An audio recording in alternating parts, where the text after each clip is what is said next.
محترم ناظرین، السلام علیکم ورحمۃ اللہ وبرکاتہ۔ میں ہوں محمد راشد اور آپ دیکھ رہے ہیں ہمارا یوٹیوب چینل شاہی دوا خانہ۔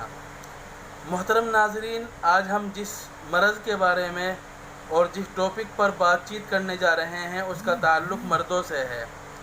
آج کے دور میں ہمارے کھانے پینے اور ہمارے رہنے سہنے کے طور طریق بدلنے کی وجہ سے جہاں بہت ساری بیماریاں پیدا ہو گئی ہے اور بہت ساری بیماریوں نے مردوں کو آ پکڑا ہے، ان میں سے ایک بہت بڑی بیماری ہے جریان، جس کو شیگر پتن بھی کہا جاتا ہے۔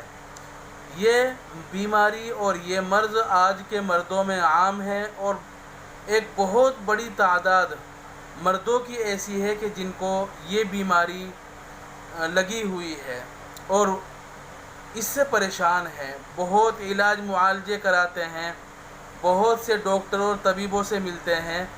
کچھ لوگوں کو تو آرام ہو جاتا ہے لیکن کچھ لوگوں کو آرام نہیں ملتا۔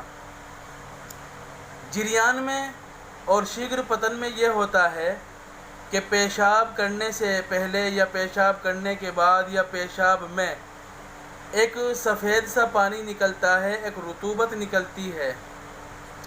اس رطوبت کو اور سفید پانی کے نکلنے کو شیگر پتن اور جریان کہا جاتا ہے، اور اس کا نکلنا مردوں کے لیے بڑا ہی مضر اور نقصان دہ ثابت ہوتا ہے، کیونکہ اس کے نکلنے کی وجہ سے مردوں کو بہت ساری بیماریاں، بہت ساری پریشانیاں لاحق ہو جاتی ہے۔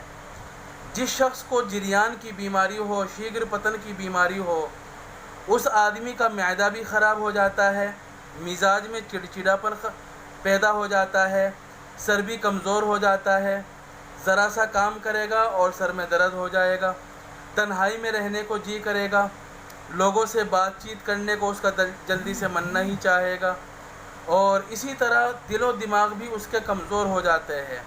اور یہی نہیں، کبھی تو ایسا بھی ہوتا ہے کہ اس بیماری کی وجہ سے مرد اتنا کمزور اور کھوکھلا ہو جاتا ہے کہ وہ مرد شادی کے قابل نہیں رہتا، اور اگر شادی کے قابل رہتا بھی ہے، کچھ اس میں طاقت اور قوت باقی رہ جاتی ہے، تو پھر وہ شادی کے میدان میں لمبی اننگ نہیں کھیل سکتا، وہ پچ پر اور میدان میں زیادہ دیر تک نہیں ٹک پاتا اور جلدی ہی وہ میدان سے آؤٹ ہو جاتا ہے۔ تو کل ملا کر بات یہ ہے کہ جریان اور شیگر پتن کی بیماری کوئی ہلکی پھلکی بیماری نہیں ہے، اور کوئی ایسی بیماری نہیں ہے کہ جس سے غفلت برتی جائے، جس کے بارے میں اور جس کے تعلق سے لاپرواہی اور غفلت برتی جائے۔ جس شخص کو جریان اور شیگر پتن کی بیماری ہو، اس کو جلد از جلد اپنا سمادھان اور علاج کرانا چاہیے، اپنے کسی قریبی اچھے طبیب یا حکیم ڈاکٹر سے ملنا چاہیے۔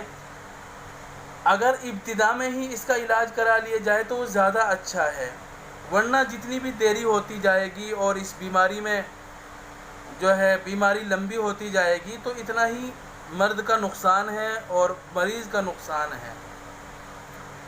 تو ویسے تو میں ویڈیو میں نسخے بیان نہیں کرتا، لیکن جو نسخے میں بیان کرتا ہوں کبھی کبھی تو وہ بہت معتدل ہوتے ہیں۔ جن حضرات کو جریان اور شیگر پتن کی بیماری ہے اور ان کو کہیں سے بھی آرام نہیں مل رہا ہے، وہ پیسے خرچ کر کر کے تھک گئے ہیں، پریشان ہیں، ان میں اکتاہٹ پیدا ہو گئی ہے۔ اب ان کو کوئی دوا بھی بتاتا ہے کہ فلاں جگہ کی دوائی کھا لی جائے، فلاں حکیم کی دوا کھا لی جائے، تو وہ جلدی سے تیار نہیں ہوتے کیونکہ ان کا من کٹ گیا ہے دوائیوں سے۔ ایسے لوگوں کے لیے میں آج ایک نسخہ اور علاج بتلا رہا ہوں جو انتہائی سستا بھی ہے اور اتنا لاجواب ہے کہ جو استعمال کرے گا وہی اس کی حقیقت جان سکتا ہے۔ انتہائی لاجواب ہے۔ جو حکمہ حضرات ہیں، جو دکاندار ہیں، ان کو بھی میری طرف سے اجازت ہے کہ اس نسخے کو استعمال کر سکتے ہیں اور مریض پر اس کو استعمال کر سکتے ہیں۔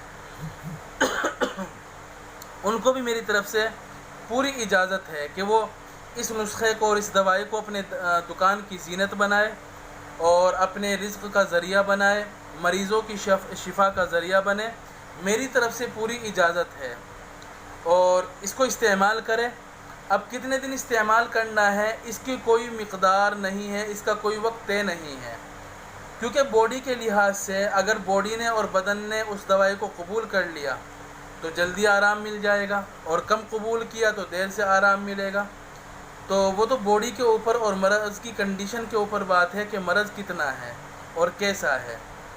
نسخہ لکھ لیجئے، ڈائری کھول لیجئے اور اپنی کاپی میں، اپنی نوٹ بک میں اس نسخے کو استعمال کر لے، خود بھی اس سے نفع حاصل کرے، خود بھی اپنی بیماری کو ختم کرے، اپنے دوستوں کو، اپنے اعزاء اقارب کو، اپنے رشتہ داروں کو اس نسخے سے آگاہ کرے جو اس جریان اور شیگر پتن کی بیماری سے دوچار ہے اور ان کو چھٹکارا نہیں مل رہا، ان کو بھی یہ ویڈیو بھیجے، ان کو نسخہ بتلائے۔ انشاءاللہ جو اس نسخے کو استعمال کرے گا وہ گن گاتا رہ جائے گا۔ اب نسخہ لکھ لیجئے۔ نسخے میں کے اندر کل ملا کر 5 چیزیں ہیں۔ پہلی چیز ہے ببول کے پتے، جس کو کیکر کے پتے بھی کہتے ہیں، ببول کے پتے۔ دوسری چیز ہے ببول کا پھل، اور تیسری چیز ہے ببول کی چھال، اور چوتھی چیز ہے ببول کا گوند۔ تو گویا یہ چاروں جڑی بوٹیاں ہو گئی، چاروں چیزیں ہو گئی، ان کا تعلق ببول سے ہے۔ ببول کے پتے، ببول کا پھل، ببول کی چھال اور ببول کا گوند، ان چاروں چیزوں کو برابر برابر لے لے۔ 5ویں چیز ہے کھانڈ۔ کھانڈ کتنی لینی ہے؟ جتنا ان چاروں چیزوں کا وزن ہوا ان چاروں کے برابر کھانڈ کو لینا ہے۔ مثلا اگر وہ چاروں چیزیں جو ببول کی ہے، چاروں چیزیں 50-50 گرام لی ہے، تو کل ملا کر وہ 4 چیزیں 200 گرام ہو گئی، تو اب کھانڈ 200 گرام لینا ہے۔ اگر ہم نے وہ چاروں چیزیں 100 گرام لی ہے تو وہ چاروں چیزیں 400 گرام ہو گئی مل کر، تو اب ہمیں 400 گرام ہی کھانڈ لینا ہے۔ تو جتنا وزن چاروں دوائیوں کا ہو اتنا ہی اکیلا کھانڈ کا وزن کرنا ہے۔ ان 5 چیزوں کو برابر باریک کر کے مکس کر کے ان کا پاؤڈر بنا لے، اور آدھا چمچ صبح کو خالی پیٹ اور آدھا چمچ شام کو خالی پیٹ 2 وقت استعمال کرے۔ انشاءاللہ پرانی سے پرانی بیماری، پرانے سے پرانا جریان اس کا بہت جلدی ختم ہو جائے گا، اور اس کی ٹینشن ختم ہو جائے گی، اور سستا بھی ہے۔ کہاں ملے گی یہ دوائیاں؟ یہ سوچنے کی ضرورت نہیں ہے، پنساری کی دکان پر چلے جائے، جہاں دیسی جڑی بوٹیاں ملتی ہے اس کو جا کر یہ باتیں اور یہ چیزیں لکھ کر دے دے، وہ خود دے دے گا۔ اس جھنجٹ میں نہ پڑے کہ ببول کیسا ہوتا ہے، اس کے پتے کیسے ہوتے ہیں، گوند کیسا ہوتا ہے، اس کی چھال کیسی۔ اب پوچھتے رہتے ہیں لوگ باگ، اگر کوئی نسخہ بتلایا جاتا ہے تو کیسے رنگ کی ہوتی ہے، کہاں ملے گی؟ تو اس میں ٹینشن میں اور پڑھنے کی ضرورت نہیں ہے کہ کیسی ہوتی ہے، اس کا ذائقہ اور رنگ کیسا ہوتا ہے۔ آپ پنساری کے یہاں سے چلے جائیں، اس کو لکھ کر دے دے، وہ خود دے دے گا، کوئی پریشانی والی بات نہیں ہے۔ تو محترم ناظرین، یہ بیماری ہلکی پھلکی نہیں ہے، اس سلسلے میں غفلت نہیں برتنی چاہیے، اور اپنے قریبی طبیب سے ملنا چاہیے، یا اس نسخے کو استعمال کریں۔ اگر کوئی بھی شخص کسی بھی طرح کا مریض ہے اور وہ ہم سے مشورہ کرنا چاہتا ہے یا دوائیوں کے سلسلے میں رابطہ کرنا چاہتا ہے، تو ہمارے واٹس ایپ نمبر پر جو ویڈیو کے نیچے مل جائے گا، اس نمبر پر رابطہ کر سکتے ہیں، یا اسی طرح کمنٹ کر کے ہمارے سے کوئی مشورہ کر سکتے ہیں، رابطہ کر سکتے ہیں۔